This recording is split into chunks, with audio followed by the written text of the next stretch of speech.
Tigers aim for 7th straight win against Texas in Texas Bowl. Missouri is on a 6-game winning streak after starting the season 1-5.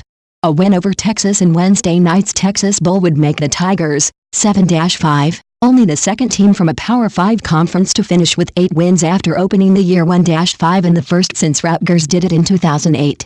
Such a remarkable turnaround has many asking second-year coach Barry Odom what he did to get the team on track. "I'm going to sell it for $19.99 and if you call now, you can buy one, get one free. We'll see how that goes in the offseason," Odom joked. Then he got serious.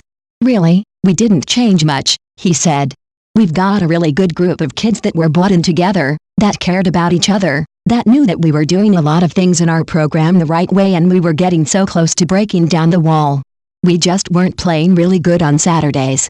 The Tigers, who are in a bowl for the first time since 2014, have not only won 6 games in a row, they have done it in impressive fashion, winning those games by an average of 30 points. They have also scored 45 points or more in each of those wins, to set a school record. Texas is back in a bowl for the first time since the team also played in the Texas Bowl in 2014. They're coming off a loss to Texas Tech that capped another disappointing season in the first year under coach Tom Herman. The Longhorns, 6-6, need a victory to give them their first winning season since finishing 8-5 in Mack Brown's final season in 2013. Herman said this year has been a challenge in changing the culture on the team. "That 3 straight losing seasons takes its toll on kids, really does," he said. "It's difficult for them, especially when you deal with adversity. It can be a here we go again syndrome, so that has been an ongoing challenge of re-establishing the right way to handle adversity and the right way to compete and the right way to go about our daily business." Some things to know about the Texas Bowl. Sitting out. The Longhorns will be without several players on Wednesday night for a variety of reasons. Safety DeShon Elliott and defensive tackle Connor Williams are skipping the game after declaring for the NFL draft. Cornerback Holton Hill, who missed the last 3 games of the season for violating team rules, will also miss the game after declaring for the draft. Defensive tackle Chris Nelson won't play after injuring his elbow in practice and tight end Garrett Gray, receiver Lil Jordan Humphrey and running back Toniel Carter will miss the game after being suspended for violating team rules. Lock, ed. in. Missouri quarterback Drew Lock threw 43 touchdown passes this season to set school and Southeastern Conference records.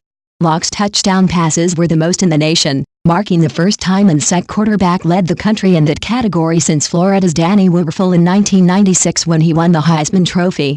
Lock threw for 3,695 yards and has thrown 3 or more touchdown passes in each of his last 8 games, highlighted by a 6-touchdown game and a win over Idaho. "He's playing with a lot of confidence," Herman said. "He's getting the ball out of his hands quickly and accurately. But I also see guys, supporting cast, that are making plays for him, too." 2 quarterbacks. Herman said that both Shane Buechele and Sam Ehlinger will get time at quarterback against the Tigers. Ehlinger is a freshman who appeared in 8 games and was 147 of 260 for 1,803 yards with 10 touchdowns and 7 interceptions. Buechele is a sophomore who also played in 8 games. He was 131 of 199 for 1,350 yards with 6 touchdowns and 4 interceptions. Neither of these quarterbacks have done anything so egregious that you would say that a guy is behind the other one, but neither of them have done anything really to take the bull by the horns, Herman said. "So we'll figure out who is playing better and who is in a rhythm and who is seeing the defense better and playing the game better and ride that guy for as long as we can." Defensive turnaround. After the 1-5 start, Missouri's defense made a major turnaround to help get the Tigers on the right track. Through their first 6 games the Tigers allowed 42.2 points a game, but have allowed just 21.3 points a game since then. The Tigers have a knack for getting in the backfield and are tied for 14th in the nation with 92 tackles for losses.